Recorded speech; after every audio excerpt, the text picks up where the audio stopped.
I apologize for that interruption. I think before we got interrupted, you'd mentioned you had a large stack of papers that you'd received for during your purchase of the house, and you weren't sure if you had the inspections, copies of the reports in there. Yeah, I will have to check my closing documents. I don't recall Mr. Pratt giving us one. I just recall that he called us and said we had been approved. Okay. Now, you had mentioned you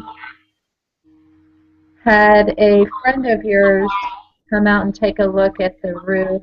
And did they give you a proposal for repairs or? Yes, it was our friend Bill Hawk, and he, like I said, he's a contractor. So he did tell us that um,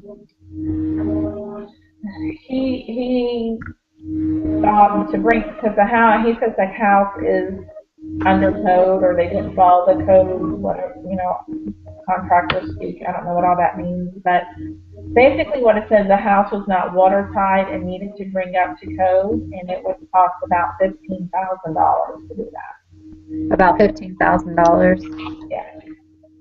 And you'd mentioned that he'd indicated that it wasn't up to code. Do you know what made him think that it wasn't? I think.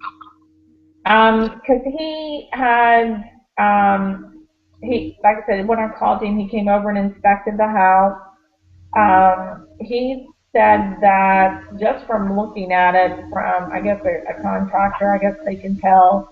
But he said that it appeared that the family room and the bathroom had been modeled, which is what we were told when we bought the house, and um, that the family room, the addition, was not up to code. So whatever he could see, I don't know what the codes are, but whatever he could see, he said it was obvious that it wasn't up to code.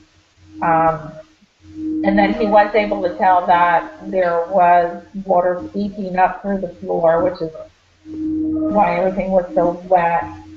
Um, and that he did check the building department for us, and he said that there, like I think I told you that already, that there weren't permits pulled to do it. So I guess based on what he saw and the fact that there were no permits, why he figured out it wasn't up to code. Okay. Now, is there an issue with the city or the county or any of the local jurisdictions, maybe the housing department or? Not at this time, but if we do any repairs, we'll have to get the permits, and we'll have to, I don't know how all that works, but my understanding is they'll make us bring everything up to code. That, like, we can't do repairs, they won't give us a permit, unless we bring it up to code. So it's not even like we can fix the roof and that be the end of it. We have to do all the repairs. Right. Well, when homeowners are facing situations like that, they aren't sure of what the best way to move forward is.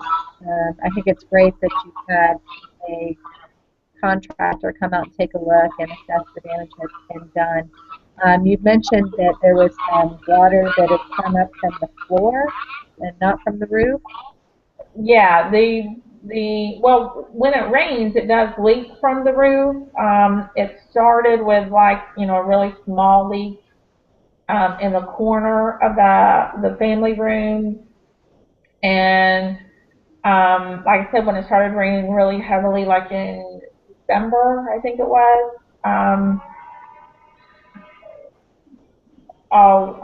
it just was awful.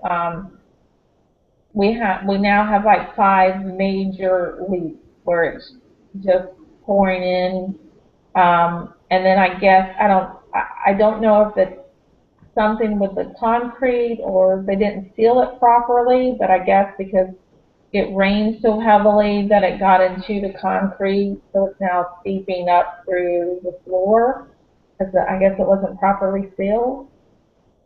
So that's, not only do we have when it rains, it comes through the roof, but now it then, falls to the ground and then comes up from the bottom. So we got it in both directions, and I just, I don't know what I can do about it at this point. Um, I certainly don't have the money to make all these repairs on a house that we thought was fine. right. Well, I can certainly understand your concern about your financial position and your ability to meet the obligations on top of the repairing the roof leak and any damage that I'm sure has occurred to your personal property inside the house, your furniture and that kind of thing. Do you have a lot of damage to your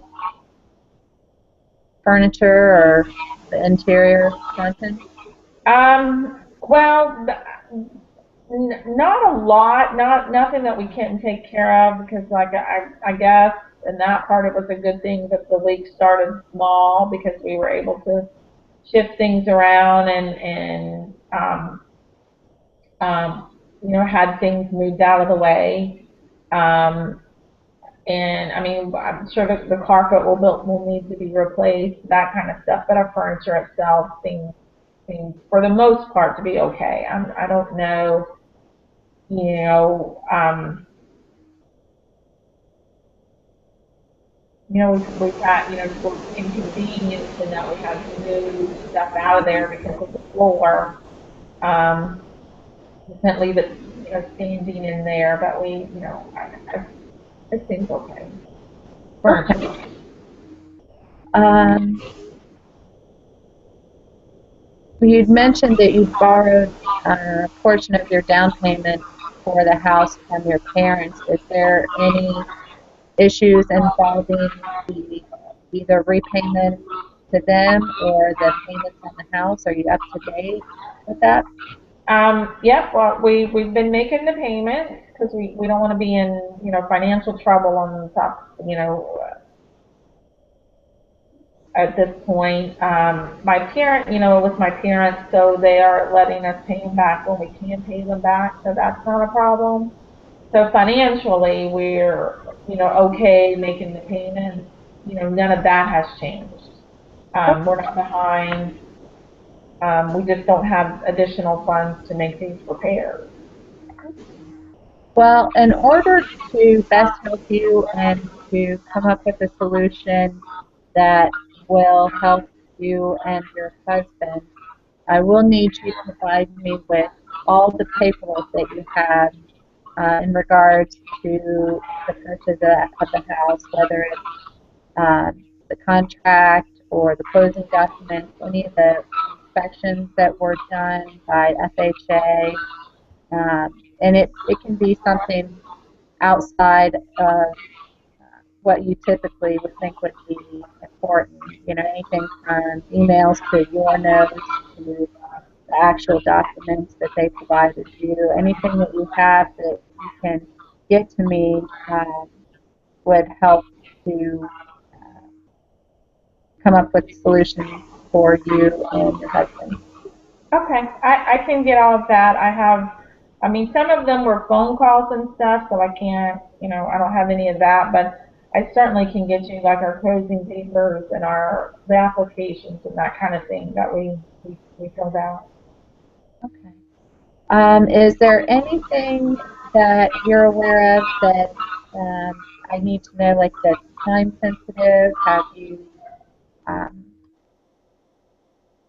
talked to anyone, or is there any litigation or any notices from the city or anyone that I may need to know about? No, no, we haven't received any notices from the city. We do. I mean, that may change. We do just have like a big tarp over the roof in case it rains again until we can. It's just something to keep more water from falling out. But at this point, we haven't received any notices or complaints or anything like that. Okay.